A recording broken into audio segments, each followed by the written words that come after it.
अस्सलाम वालेकुम नाजरीन, आप देख रहे हैं INN चैनल। मैं हूं शेख अहमद अली। इस न्यूज़ बुलेटिन में आइए नज़र डालते हैं दिन भर की बड़ी खबरों पर। सुप्रीम कोर्ट ने चारशुम्बे को बुलडोज़र जस्टिस के खिलाफ सख्त फैसला सुनाते हुए मुल्क गिर रहनुमाया खतूत जारी करते हुए कहा कि किसी भी जुर्म के मुजरिम या मुलजिम की जायदाद को मुनासिब कानूनी अमल की पैरवी किए बगैर तोड़ फोड़ करने वाले अफसर को सज़ा दी जाएगी। जस्टिस BR गोई और KV विश्वनाथन की बेंच ने पिनाह के हक को आइन के आर्टिकल 21 के तहत बुनियादी हक का एक पहलू करार दिया और कहा कि किसी मुलजिम या किसी जुर्म के मुजरिम की रिहायशी या तिजारती जायदाद को कानून के मुनासिब अमल किए बगैर गिराया नहीं जा सकता। सरकारी अफसरान की जानिब से इस तरह की मनमानी और जाबिराना कार्रवाई के खिलाफ तफसीली गाइडलाइंस जारी करते हुए बेंच ने कहा कि अहलकारों की जानिब से बुलडोज़र कार्रवाई करना ताकत के अलायदगी की बुनियादी उसूल की खिलाफ वर्जी होगी, जिसके तहत अदलिया को ऐसे मामलात पर फैसला करने का इख्तियार सौंपा गया है। सुप्रीम कोर्ट ने कहा कि शहरियों की जान, आज़ादी और इमलाक को मनमाने तरीके से नहीं छीना जा सकता। अमन व अमान बरकरार रखना और शहरियों का तहफ़्फ़ुज़ हुकूमत की जिम्मेदारी है। जुर्म साबित होने तक मुलजिम की बेगुनाही तस्वुर करने के उसूल पर जोर देते हुए अदालत ने कहा कि मुजरिमों को मनमानी की गई किसी भी कार्रवाई के खिलाफ कानून के तहत भी तहफ़्फ़ुज़ हासिल है। बेंच ने कहा कि ख़वातीन, बच्चों और बूढ़ों को इस तरह बेघर होते हुए देखना कोई खुशगवार मंजर नहीं है। वज़ीर-ए-आज़म नरेंद्र मोदी ने वर्चुअल तरीक़ेकार के मुताबिक भारतीय जन औषधि केंद्र का आगाज़ किया, जो शहर हैदराबाद के काचीगुड़ा रेलवे स्टेशन समेत मुल्क भर में 18 मकामात पर कायम किया गया। इस मौके पर मुनक़िदा एक प्रोग्राम में Hyderabad divisional railway manager Lokesh Vishnoi ने कहा कि वज़ीर-ए-आज़म ने आज मुल्क भर में 18 प्रधानमंत्री भारतीय जन औषध केंद्रों का इफ्तिताह किया। उन्होंने कहा कि इसके ज़रिए आवाम को मियारी अद्वियात कम कीमत पर मिलेंगी। ये मराकिज़ ख़ास तौर पर रेलवे मुसाफिरीन, रेलवे अमला और एहलकारों के लिए बहुत मुफीद साबित होगा। हमारे देश में सबसे बड़ी आबादी गरीब और मध्यम वर्ग की है और बीमारी भी सबसे अधिक इन्हीं वर्गों को प्रभावित करती है। इस वजह से इलाज पर इनका खर्च भी बहुत ज्यादा होता है। हम सब उसी पृष्ठभूमि के हैं, गरीब और सामान्य परिवारों से निकले हैं। इसलिए घर में कोई गंभीर रूप से बीमार पड़ता है तो कैसे पूरा घर संकट में आ जाता है। हम इस चिंता को भली भांति समझते हैं और पहले के दौर में स्थितियां भी बहुत कठिन हुआ करती थी। अस्पताल बहुत ही कम थे, डॉक्टरों की संख्या बहुत ही कम थी, दवाइयां बहुत महंगी थी, बीमारी की जांच का कोई ठिकाना नहीं था और सरकारें सिर्फ वादों और दावों में ही उलझी रहती थी। यहां बिहार में जब तक नीतीश जी सरकार में नहीं आए थे, तब तक गरीबों की इस चिंता को लेकर कोई गंभीरता ही नहीं थी। गरीब के पास चुपचाप बीमारी सहने के अलावा और कोई चारा नहीं था। ऐसी स्थिति में हमारा देश कैसे आगे बढ़ता? इसलिए पुरानी सोच और अप्रोच दोनों बदला। BRS लीडर और साबिक रुकन असेंबली पटनम नरेंद्र रेड्डी को पुलिस ने रवां हफ्ते के अवाइल में जिले विकाराबाद में ओहदेदारों पर हमले में मुलविस होने के इल्जाम में जुबली हिल्स में फिल्म नगर से गिरफ्तार कर लिया। उन्हें फौरी परगी पुलिस स्टेशन मुंतकिल किया गया। बाद तिब्बी मायनों के बाद उन्हें मजिस्ट्रेट के रूबरू पेश किया गया, जिन्हें 14 दिन के लिए अदालती तहवील में दे दिया गया। विकाराबाद पुलिस ने साबिक रुकन असेंबली कोडंगल नरेंद्र रेड्डी को चारशुम्बे को चहलकदमी यानी मॉर्निंग वॉक के दौरान हिरासत में लिया था, जहां तहकीकात के दौरान पुलिस ने पाया कि उन्होंने हमले के अहम मुलजिम सुरेश राज से बातचीत की थी, जो मफरूर है। पुलिस ने इस वाक़े के सिलसिले में 3 मुकदमा दर्ज किए हैं। मंगल की शब कम से कम 16 मुश्तबा अफराद को मजिस्ट्रेट के रूबरू पेश किया गया, जिन्हें बादशाह अदालती तहवील में दे दिया गया। सुरेश राज की तलाश के लिए 4 पुलिस टीमें तश्कील दी गई हैं, जो दुधियाला मंडल में बीआरएस के शोबे नौजवान का एक लीडर है। पुलिस ने हल्के कोडंगल में रौनमा इस वाक़े का सख्त नोट लिया, जिसकी नुमाइंदगी चीफ मिनिस्टर रेवंत रेड्डी करते हैं। कलेक्टर जिला Vikarabad Prateek Jain, additional collector G Lingaiah Naik और सदर-ए-शीन Kodangal area development authority Venkat Reddy पर मौजू लागाचर्ला में एक हुजूम ने उस वक्त हमला कर दिया था जब वो उन किसानों के साथ अवामी समात मुनक़िद कर रहे थे, जिनकी अराजियात फार्मा कंपनियों के क्लस्टर मुजवज़ा फार्मा विलेज के लिए इस्तेमाल की जा सकती हैं। पुलिस के मुताबिक सुरेश ओहदेदारों से उस वक्त रुजू हुआ जब वो विद्याला मंडल पर हेडक्वार्टर्स के करीब अवामी समात मुनक़िद कर रहे थे और उनसे ख्वाहिश की कि वो लागाचर्ला का दौरा करते हुए किसानों से बात करें। ओहदेदार जब मौजू को पहुंचे उस वक्त देहातियों के एक ग्रुप ने पत्थरों और लकड़ियों से उन पर हमला कर दिया, जिसके नतीजे में एडिशनल कलेक्टर और सदर-ए-शीन एरिया डेवलपमेंट अथॉरिटी जख्मी हो गए।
జరిగిన సంఘటన ఏదైతే ఉందో ఆ సంఘటన ప్రజల నుంచి వచ్చిన తిరుగుబాటు మాత్రమే. దాంట్లో నరేందర్ రెడ్డి గారు కుట్ర చేసి కానీ ఆ దాడికి నేతృత్వం వహించడం కానీ దాడిలో పార్టిసిపేట్ చేయడం కానీ జరగలేదనే విషయం కోర్టువారి దృష్టికి చాలా స్పష్టంగా చేయడం జరిగింది. కోర్టువారు మేము చెప్పిన అంశాలను పూర్తి స్థాయిలో రికార్డు చేసుకోవడం జరిగింది. అయితే ఇంకొక అంశం ఏంటంటే పోలీసు వాళ్ళు ఒక వ్యక్తిని అరెస్ట్ చేసి రిమాండ్ తీసుకొచ్చిన సందర్భంలో చట్టంలో ఏం ప్రొసీజర్ ఉన్నది, పోలీసు వాళ్ళు ఏ విధమైన చర్యలు తీసుకోవాలి, సుప్రీంకోర్టు గైడ్ లైన్స్ ఏం చెప్తున్నాయి అనే విషయంలో కూడా, అరెస్ట్ కార్డు ఎగ్జిక్యూషన్ విషయంలో కూడా, దగ్గర బంధువులకు ఇంటిమేషన్ ఇచ్చే విషయంలో కూడా పోలీసు వాళ్ళు ఎటువంటి చట్ట ప్రకారమైన చర్యలు తీసుకోలేదు. వారి దగ్గర బంధువులకు నరేందర్ రెడ్డి గారిని అరెస్ట్ చేస్తున్న విషయం కూడా ఇంటిమేషన్ చేయలేదు. అరెస్ట్ కార్డు కూడా ఎవరో ముక్కుమక్కని వ్యక్తి తెలికిన ఇచ్చిండ్రు. మరి ఎటువంటి చట్ట ప్రకారం ప్రొవైడ్ చేసే కాయిదాలు నరేందర్ రెడ్డి గారిని ఏ కారణం చేత అరెస్ట్ చేస్తున్నారు? बीआरएस पार्टी ने नरेंद्र रेड्डी की गिरफ्तारी की मजम्मत की है। पार्टी के कारगुजार सदर के.टी. रामाराव ने कहा कि कांग्रेस चीफ मिनिस्टर के हलके में अवामी बगावत के लिए बीआरएस को मौरूद इल्ज़ाम ठहरा रही है। उन्होंने कहा कि हुकूमत इस सतह तक पहुंच गई है कि वो पार्टी कारकुनों से बात करने के लिए अवामी नुमाइंदों को तक गिरफ्तार कर रही है। बीआरएस लीडर ने इल्ज़ाम आयद किया कि हुकूमत ने अवामी बगावत को कुचलने के लिए गैर जमहूरी तरीके शुरू कर दिए हैं। उन्होंने कहा कि नरेंद्र रेड्डी की गिरफ्तारी से ये जाहिर होता है कि हुकूमत अवाम को धमकाते हुए उन्हें खामोश कर रही है। ఇవాళ పేపర్లో చూస్తే నిజంగా బాధ అనిపించింది. ఆ రైతులను వాళ్ళు ఏదో తీవ్రవాదులు అన్నట్టు పాపం వాళ్ళ ఇళ్ల మీద పడి, ఇళ్లలో లేకపోతే పొలాల మీద పడి తెల్లారి అరెస్ట్ చేసిన ఒక రైతు కొడుకు పుట్టినరోజు. ఇవాళ ఆ తల్లి ఆ కొడుకు ఇద్దరు ఏడుస్తూ ఉన్నారు. ఒక కూతురికి అన్నప్రాసన ఈరోజు ఆయనను దూరం చేసినారు. ఒక తల్లికి వైద్యం చేయించాల్సిన రైతు ఆయన ఎత్తుకపోయినారు. ఆ కొడుకుని పరీక్షలు రాయాల్సిన పిల్లోని కూడా అరెస్ట్ చేసింది ఈ ప్రభుత్వం. అందుకే నేను అంటా ఉన్నా, ఇది మానవత్వం మరిచిన ప్రభుత్వం, మట్టి మనుషుల మీద క్రూరత్వాన్ని చూస్తున్న వికృత ఒక ప్రభుత్వం ఈ ప్రభుత్వం. పొద్దున వీడియో చూసినాం ఆ రైతులది. వాళ్ళు నడవలేకపోతున్నారు. ఖచ్చితంగా పోలీసు వాళ్ళు వాళ్ళని కొట్టారు. మెడికో లీగల్ పరీక్షలు వెంటనే చేయాలి. నేను మేజిస్ట్రేట్ గారిని కూడా కొడతా ఉన్నా, దయచేసి మీరు ఆదేశించండి. వాళ్ళని రిమాండ్కి పంపే ముందే, వాళ్ళని మళ్ళీ తిరిగి జైలుకి పంపే ముందే వాళ్ళకి ఎక్కడెక్కడ వాళ్ళ శరీరం మీద దెబ్బలు ఉన్నాయో వెంటనే మెడికల్ ఎగ్జామినేషన్ చేయించాలి. వెంటనే మాకు ప్రభుత్వ వైద్యుల మీద నమ్మకం లేదు. ప్రభుత్వ వ్యవస్థ మీద నమ్మకం లేదు, ప్రైవేట్ వాళ్ళని పంపించండి, third party. Chief minister Telangana Revanth Reddy के भाई ए तिरुपति रेड्डी ने चाशुम्बे को ऐलान किया कि हुकूमत रेवंत रेड्डी के हल्के कोडंगल में फामा विलेज से दस्तबरदार नहीं होगी। तिरुपति रेड्डी ने जो हल्के के कांग्रेस इंचार्ज हैं दफ्तर कलेक्टर जिला विकाराबाद का दौरा किया और कलेक्टर प्रतीक जैन से मुलाकात की। प्रतीक जैन और दूसरे ओहदेदारों पर पीर को मौजूद लागत चरला में अवाम ने मुजवजा प्रोजेक्ट की मुखालिफत करते हुए हमला कर दिया था। उन्होंने बाकायदा मीडिया के नुमाइंदों से कहा कि मुजवजा क्लस्टर से दस्तबरदारी का कोई सवाल ही पैदा नहीं होता और यहाँ यकीनन सनतें आएंगी। सिर्फ फार्मा ही नहीं बल्कि दूसरी कंपनियां भी कायम होंगी। इस इलाके को सनती हैसियत से तरक्की दी जाएगी। कलेक्टर और दूसरे ओहदेदारों पर हमले की मजम्मत करते हुए तिरुपति रेड्डी ने कहा कि पुलिस हमले में मुलविस तमाम अफराद को गिरफ्तार करेगी। चीफ मिनिस्टर के भाई ने इल्ज़ाम आयद किया कि पुरअमन अंदाज में अवामी समात के दौरान भोले भाले अफराद को मुश्तइल किया गया। रियासती हुकूमत ने हकीमपेट, पोलेपल्ली और लागाचर्ला देहातों में 1275 एकड़ सरकारी और पट्टा अराजियात हासिल करने का मंसूबा बनाया। बीआरएस के लीडर हरीश राव ने इल्ज़ाम आयद किया कि हुकूमत अवाम से ज़बरदस्ती अराजियात हासिल कर रही है। वहीं तिरुपति रेड्डी ने कहा कि इस इल्ज़ाम में कोई सच्चाई नहीं है। చెప్పినా కేటీఆర్ చెప్పినా ఏ టీఆర్ఎస్ కార్యకర్తను ఎవరిని వేలాది మంది టీఆర్ఎస్ కార్యకర్తలు ఉన్నారు కొడంగల్, వాళ్ళందరిని అరెస్ట్ చేస్తున్నారా? ఆ ఇన్సిడెంట్లో ఎవరెవరికి భాగస్వామ్యం ఉందో వాళ్ళని మాత్రం తప్పకుండా టీఆర్ఎస్ కార్యకర్త కావచ్చు, ఇంకెవరైనా కావచ్చు, ఏ అసాంఘిక శక్తి అయినా కానీ వదిలిపెట్టే ప్రసక్తి లేదు. గ్రామాలలో ఇంటర్నెట్ సర్వీస్ తీయడం కానీ, అక్కడ తాండావాసులను భయభ్రాంతులకు గురి చేయడం కానీ మీరు ఎలా చూస్తారు సార్? భయభ్రాంతులకు గురి చేయడానికి ఏముంది? ఎవరంతకు వాళ్ళు స్వేచ్ఛగా ఉన్నారు. అరెస్టులు ఎలా చూస్తారు? అరెస్టులను ఖచ్చితంగా అరెస్ట్ చేయాల్సిందే. ఎవరికైతే పాత్ర ఉందో వాళ్ళని తప్పకుండా అరెస్ట్ చేయాలి. ఎందుకు చేయదు? ఇప్పుడు అభివృద్ధి చేస్తుంటే అభివృద్ధి చేసి నిరోధకులను తప్పకుండా చట్టపరంగా నీకేదన్నా ఉంటే, నీకేదన్నా ఇబ్బంది ఉంటే బాధాప్తా కలెక్టర్ గారు ఎప్పుడైనా ఆఫీస్కి రావచ్చు, కలెక్టర్ గారికి చెప్పొచ్చు, ప్రభుత్వానికి చెప్పొచ్చు, ఎవరికైనా చెప్పవచ్చు. కానీ దాని ముసుగుల మేము దాడులు చేస్తాము, అధికారులను భయపెట్టిస్తాము, కలెక్టర్ను కొడతాము, చంపుతాము అనే విధంగా మీరు ఒకసారి గమనించండి, వీడియోలు చూడండి. ఎంతెంత లావు రాళ్ళు తీసుకొని కార్ల మీద వేసినరో మీకు చూస్తే తెలుస్తుంది. ఇట్లాంటి వాటిని కూడా హరీష్ రావు కేటీఆర్ ప్రోత్సహిస్తామంటే మరి హరీష్ రావు కేటీఆర్ కూడా మల్లన్న సాగర్లా వందలాది మంది రైతులను రాత్రంతా ఊర్లు తిప్పి కొట్టి ఇచ్చేసి ల్యాండ్ అక్విజిషన్ చేసిరు. ఇప్పుడు అట్లా ఏమైనా జరుగుతుందా? ప్రజాస్వామ్యయుతంగా ప్రజలతోని సంప్రదించి ల్యాండ్ అక్విజిషన్ చేయాలని చెప్పి కలెక్టర్ గారు, అడిషనల్ కలెక్టర్ అందరు అధికారులు అందరూ వచ్చి అక్కడ కూర్చొని మాట్లాడి నచ్చజెప్పి ప్రజాభిప్రాయ సేకరణ చేసి భూములు తీసుకుందామని చెప్పి ప్రభుత్వం ఒక దిక్కు ఆలోచన చేస్తుంటే ఇట్లాంటి కుట్రలు చేసి వీళ్ళందరూ హరీష్ రావు, కేటీఆర్ వీళ్ళందరూ अड्डगोलिया डबल। डिप्टी चीफ मिनिस्टर भट्टी विक्रमार्का ने कोडंगल में कायम होने वाले फार्मा सिटी से अपनी अराजिया से महरूम होने वाले किसानों के लिए बड़े पैमाने पर मुआवजा अदा करने का ऐलान किया। मीडिया से बात करते हुए उन्होंने कहा कि किसानों को अपोजिशन के गुमराहकुन बातों पर भरोसा करने की ज़रूरत नहीं है। कोडंगल इलाके की तरक्की के लिए चीफ मिनिस्टर रेवंत रेड्डी मुख्तलिफ प्रोजेक्ट्स कायम कर रहे हैं क्योंकि ये इलाका इंतहाई पसमानदा है और इलाके की तरक्की के साथ साथ अतराफ़ के अवाम बिलखुसूस नौजवानों को रोज़गार के मौके फराहम किए जा सकेंगे। उन्होंने कहा कि सनतों के क़याम से ही किसी भी इलाके की तरक्की मुमकिन है और सनतों के लिए अराजियात का हुसूल भी लाजिम है। उन्होंने कहा कि अराजी से महरूम होने वाले किसानों का दुख क्या होता है वो अच्छी तरह जानते हैं, इसीलिए इस प्रोजेक्ट के मुतासरीन के लिए भारी पैकेज के साथ साथ कायम होने वाली सनतों में रोज़गार भी फराहम किया जाएगा। प्रतीक जैन ఒక నిబద్ధత కలిగినటువంటి జిల్లా కలెక్టర్, ఐటీడీఏలో అమాయకులైనటువంటి గిరిజనుల కోసం ఒక మంచి కార్యాచరణ పథకంతో పనిచేసి భద్రాచలం పరిసర ప్రాంతంలో మంచి పేరు తెచ్చుకొని వచ్చినటువంటి అధికారి, నిత్యం పేద ప్రజల కోసం పనిచేసేటువంటి అధికారి. ఆయన్ని ప్రజలతో మాట్లాడాలా లేకపోతే భూసేకరణకు సంబంధించిన దానిపైన చర్చ జరపాలంటే ఎస్ ప్రజల పక్షాన్ని నేను ఉన్నానని వచ్చాడు. ప్రభుత్వం కూడా అదే చెప్తుందని వచ్చాడు. వచ్చినటువంటి వ్యక్తితో మీరు కూర్చొని మాట్లాడి ఏం కావాలో ప్యాకేజ్ అని అడగాల్సిందిపై దాడి చేస్తారా? సురేష్ అనే వ్యక్తి, నేను వీడియో క్లిప్పింగ్స్ కూడా చూశాను, ఎంత డ్రామాటిక్గా కలెక్టర్ దగ్గరకు వచ్చి మాట్లాడి ప్రజల పక్షాన్ని మాట్లాడుతున్నట్టుగా తీసుకుపోయి ఈ రకమైన దాడి చేయదు. కంటిన్యూస్గా అతను ఫోన్లు మీ నాయకత్వంతో మాట్లాడుతూ వాళ్ళు ఇచ్చిన డైరెక్షన్ ప్రకారం అక్కడ చేసిన కార్యక్రమం చేస్తూ ఉన్నారు. కాల్ డేటా కూడా అంతా తీస్తూ ఉన్నాం. దీని వెనక ఎవరు ఎంత పెద్దవాళ్ళు ఉన్నా సరే ప్రభుత్వ యంత్రాంగం పనిచేసే కార్యకలాపాలు అడ్డుకొని భౌతిక దాడులు చేయడం కోసం ప్రయత్నం చేస్తూ ఉంటే ఎంత పెద్దవాళ్ళనైనా ఉపేక్షించేది లేదు. ఎవరినైనా చట్ట ప్రకారం శిక్షిస్తాం. ఈ రాష్ట్రంలో చట్టబద్ధమైనటువంటి పాలన అందిస్తాం.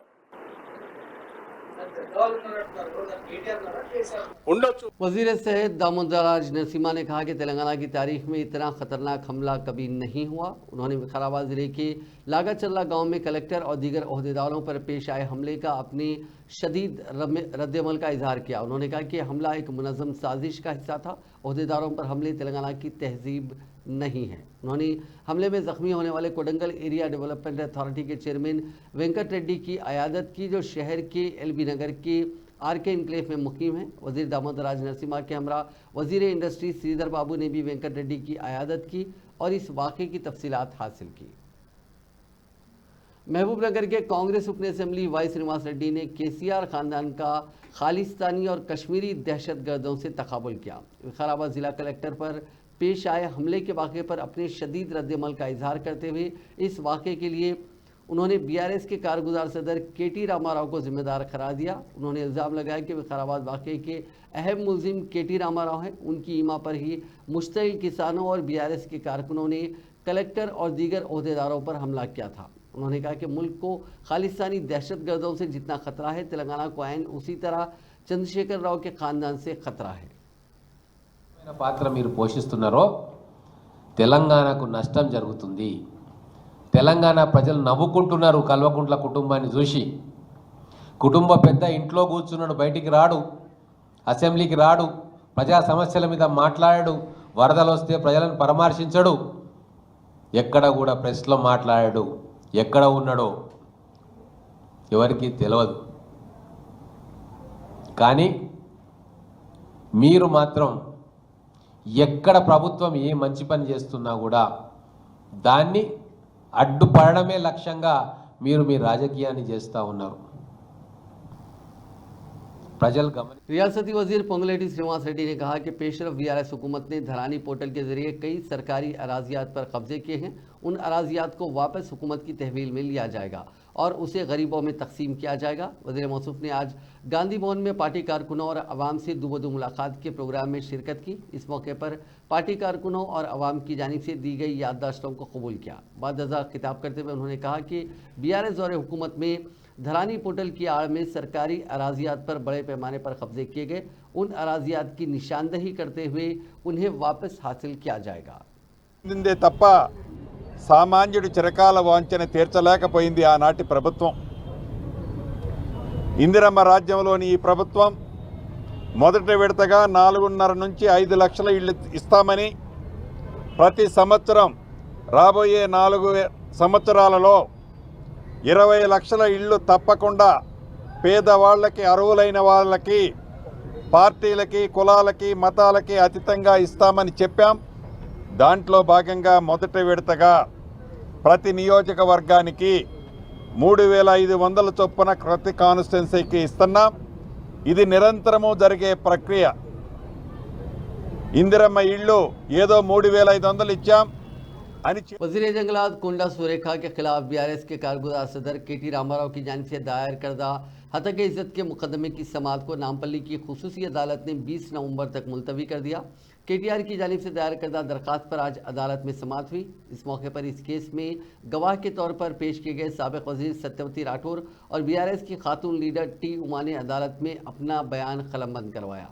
वाज़ेह है कि पिछली समाअत में अदालत ने केटी रामाराव और बीआरएस लीडर डॉक्टर दासदू श्रावण के बयानात कलमबंद किए थे। बताया गया कि गुज़िश्ता समाअत के दौरान केटीआर ने अदालत में कुंडा सुरेखा की जानिब से उन पर किए गए रिमार्क्स का बयान पढ़कर सुनाया था। इस तरह केटीआर ने अदालत में वज़ीर कुंडा सुरेखा के खिलाफ 23 मुख्तलिफ शवाहिद पेश किए हैं। सदर जमहूरिया द्रौपदी मुर्मू 21 नवंबर को 2 रोज़ा दौरे हैदराबाद पर आ रही हैं। चीफ सेक्रेटरी शांति कुमारी ने सदर जमहूरिया के दौरे के पेश नज़र सीनियर ओहदेदारों के साथ एक इजलास मुनक़िद किया। उन्होंने ओहदेदारों को तरीक़ेकार के मुताबिक मुनासिब इंतजामात करने की हिदायत दी। महकमे पुलिस से सिक्योरिटी, मुनासिब ट्रैफिक और बंदोबस्त इंतजामात के लिए कहा गया। चीफ सेक्रेटरी ने कहा कि सदर जमहूरिया के दौरे के तमाम मकामात पर मुनासिब तादाद में फायर इंजनों का दरकार स्टाफ के साथ इंतज़ाम किया जाना चाहिए। महकमे सेहत को अहल डॉक्टर्स के साथ खिदमात दस्तियाब रखने की भी हिदायत दी गई है। Hyderabad disaster response and assets monitoring and protection agency यानी हाइड्रा के कमिश्नर एवी रंगनाथ ने शहर के बागंबरपेट में वाक़ बतकम्मा कुंटे का मुआयना किया। इस तालाब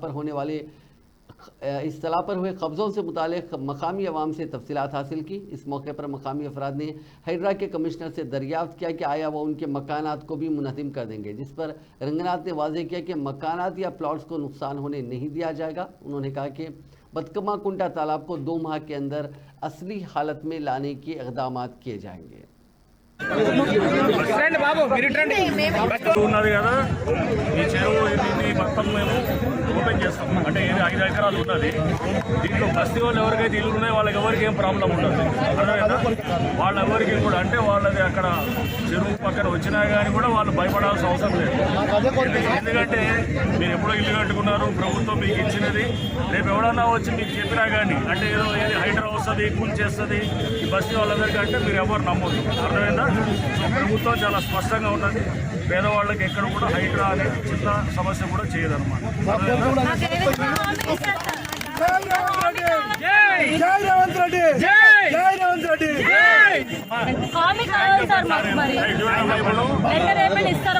ఈ చెరువు కూడా దీన్ని ఇప్పుడు దాదాపు 5 ఎకరాలు ఉన్నది. అది ఆక్రమణలో అంటే దాన్ని ఏం చేస్తారు, మొత్తం నింపేసి దాన్ని మొత్తము మట్టితోటి లేకపోతే దీంతోటి మొత్తం చేయడం వల్ల చుట్టుపక్కల అంతా కూడా బస్సులన్నీ నిండుతుంటాయి. వర్షం వస్తే అందరికి వస్తాయి. ఇప్పుడు ఆ నీళ్ళంతా ఈ చెరువులోకి వస్తాయి. మీ అందరికి కూడా మంచిగా అవుతుంది అనమాట. ఈ చుట్టుపక్కల నీళ్ళు వస్తాయి. ग्रेटर हैदराबाद म्यूनसिपल कॉरपोरेशन की मेयर विजयलक्ष्मी ने खैरताबाद और लकड़ी के पुल के होटल्स और रेस्टोरेंट्स का अचानक मुआयना किया। उन्होंने इन होटल्स और रेस्टोरेंट्स के किचन में दाखिल होकर तफसीली जायजा लिया। उनके हमरा फूड सेफ्टी के अहदेदार भी मौजूद थे। मेयर ने अहदेदारों के साथ खैरताबाद के मुगल रेस्टोरेंट का मुआयना किया। उन्होंने किचन में साफ़ सफाई ना होने पर होटल इंतज़ामिया पर बरहमी जाहिर की। ड्रेनेज के बाजुही होटल का पकवान करने पर भी शदीद बरहमी जाहिर की। नाकिस और सड़ा हुआ गोश्त के इस्तेमाल की अहदेदारों ने शिकायत की, जिस पर मेयर ने रेस्टोरेंट को बंद करने की हिदायत दी। अहदेदारों ने रेस्टोरेंट को मुकफल करते हुए खाने के नमूनों को जांच के लिए लैब रवाना कर दिया।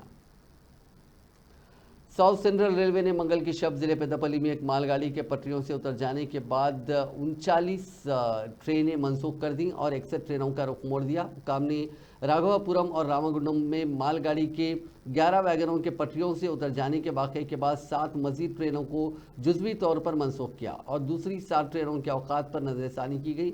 ये मालगाड़ी 44 वैगन्स के साथ कर्नाटक में बेल्लारी से उत्तर प्रदेश के गाज़ियाबाद जा रही थी। अहदेदारों के मुताबिक इस हादसे में 3 पटरियों को नुकसान भी पहुंचा, जिसकी वजह से दिल्ली, चेन्नई और सिकंदराबाद के दरमियान ट्रेनों की आमद और रफ्त में खलल रहा।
एक शादीशुदा शख्स ने अपनी माशूका का कत्ल करने के बाद नाश के टुकड़े टुकड़े करके उन टुकड़ों को दफन कर दिया। यह सनसनीखेज वारदात तेलंगाना जिले के भद्रादरी कोत्तागुडम जोलूरू पाड़ू मंडल के माचीनेनी पेट तांडे में पेश आई, जिसका 3 दिन बाद इंकशाफ हुआ। मुनुगुरु मंडल से ताल्लुक़ रखने वाली 32 साल स्वाति और शादीशुदा शख्स वीराभद्रम के दरमियान ताल्लुकात कायम थे। गुज़िश्ता 6 साल से वो एक दूसरे के साथ थे। भद्रम, उसकी बीवी और स्वाति भी एक ही घर में रहा करते थे। ख़ानदानी तनाज़ात और माशी मसाइल के चलते भद्रम और स्वाति के दरमियान मुसलसिल झगड़े हो रहे थे। भद्रम ने किसी तरह माशूका को रास्ते से हटाने का फैसला किया। 9 नवंबर को उसने मुहलिक हथियार से स्वाति का कत्ल कर दिया और उसके बाद नाश के टुकड़े करके उसे करीब में वाक़ खेत में दफन कर दिया। इस मामले में पुलिस ने कत्ल का मुकदमा दर्ज करके छानबीन शुरू कर दी और आज नाश के बाक़ियात को निकाल कर उनका पोस्टमार्टम किया गया। मजीद तहकीकात जारी हैं। शहर हैदराबाद के इलाके बुराबंडा में पुलिस ओहदेदार ने दुकानदार को लाठियों से बुरी तरह जदोकोब किया। मिराज नामी शख्स बुराबंडा में एक पान शॉप चलाते हैं और तकरीबन 12:30 बजे एक असिस्टेंट सब इंस्पेक्टर और सादा कपड़ों में एक पुलिस ओहदेदार गाड़ी में उनकी दुकान पर आए। पुलिस मुलाजमीन गाड़ी से नीचे उतरे और मिराज समेत 2 अफराद को बुरी तरह जदोकोब किया। पुलिस ने कहा कि उसने मुकर्ररा वक्त से ज़्यादा वक्त तक दुकान खुली रखी थी। इस वाक़े की वीडियो वहां लगे CCTV कैमरे में कैद हो गई। पुलिस के जाने के बाद जख्मी शख्स ने अपने रिश्तेदारों को इत्तला दी, जिन्होंने मौके पर पहुंचकर उसे अस्पताल मुंतकिल किया, जहां उनका इलाज किया जा रहा है। तेलंगाना के संगारेड्डी जिले में पेश आए सड़क हादसे में 5 नौजवान जख्मी हो गए। यह हादसा जिले के अमीनपुर पुलिस स्टेशन के हुदूद में आउटर रिंग रोड पर उस वक्त पेश आया जब गाड़ी चलाने वाले ने उसका तवाजुन खो दिया और यह गाड़ी उलट गई। इस हादसे में गाड़ी में सवार 5 नौजवान जख्मी हो गए। जख्मियों को फौरी तौर पर पटेन चेरू के एरिया अस्पताल ले जाया गया। बाद उन्हें बेहतर इलाज के लिए कॉर्पोरेट हॉस्पिटल मुंतकिल किया गया। जख्मियों में 2 की हालत तशवीशनाक बताई गई। पुलिस का कहना है कि तेज़ रफ्तारी और लापरवाही से गाड़ी चलाने से यह हादसा पेश आया। तेलंगाना के जिले सिद्दीपेट में पेश आए सड़क हादसे में पुलिस कांस्टेबल हलाक हो गया। यह हादसा जिले के इब्राहिम नगर में राजीव राहदारी पर कल शब उस वक्त पेश आया जब कार डिवाइडर और फिर बस से टकरा गई। इस हादसे में कोहिर पुलिस स्टेशन से वाबस्ता कांस्टेबल 37 साल नवीन हलाक हो गया। वो कार में कोहिर से सिद्दीपेट की सिर्फ जा रहा था। हादसा इतना खतरनाक था कि नवीन मौके पर ही हलाक हो गया। इस हादसे में बस में सवार कई मुसाफिरीन जख्मी हुए। नवीन के पसमंदगान में बीवी और 2 बच्चे हैं। कर्ज अदा करने से कासिर एक बुनकर ने तेलंगाना के राजन्ना सिलसिला जिले में खुदकशी कर ली। उसकी शिनाख्त 55 साल कोमरिया के तौर पर की गई। उसने अपने मकान में छत से फांसी लेकर खुदकशी की। उसके अरकान खानदान ने सुबह में उसको छत से लटका हुआ पाया। पसमंदगान में बीवी कमला, 2 बेटे श्रीकांत, साई कुमार और एक बेटी वरलक्ष्मी शामिल है। कोमरिया ने अपनी बेटी और एक बेटे की शादी की थी। नए घर की तामीर के बाद वो कर्ज में मुब्तला हो गया। गुज़िश्ता 8 माह से मुलाजिमत ना मिलने की वजह से वो शदीद माली बहरान का शिकार था। उसने घर की तामीर और अपने बच्चों की शादियों के लिए 10 लाख रुपए कर्ज लिया था। पुलिस ने बताया कि कर्ज अदा करने से कासिर इस बुनकर ने इंतहाई कदम उठाया। लाश को पोस्टमार्टम के लिए अस्पताल मुंतकिल कर दिया गया।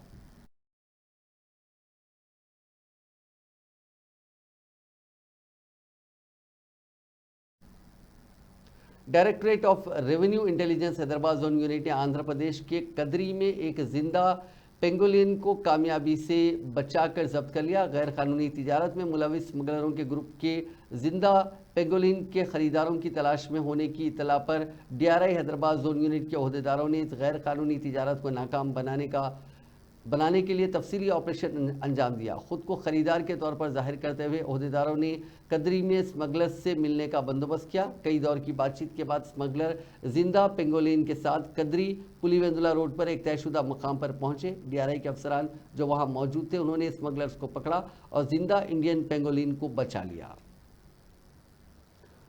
निर्मल जिला मुसक्खर में वाक़ म्यूनसिपल ऑफिस में आज एंटी करप्शन ब्यूरो के हुक्काम ने धावा किया। म्यूनसिपल जूनियर असिस्टेंट शाकिर को 15,000 रुपये रिश्वत की रकम कबूल करते हुए पकड़ा गया। इतलात के मुताबिक बिल कलेक्टर ने भारत सर्विसेज बुक इंदराज के लिए रिश्वत तलब की थी, जिसे ACB हुक्काम ने रंगे हाथों पकड़ा। म्यूनसिपल ऑफिस में ACB के दावे की वजह से मुलाजिमीन में अफरा तफरी फैल गई।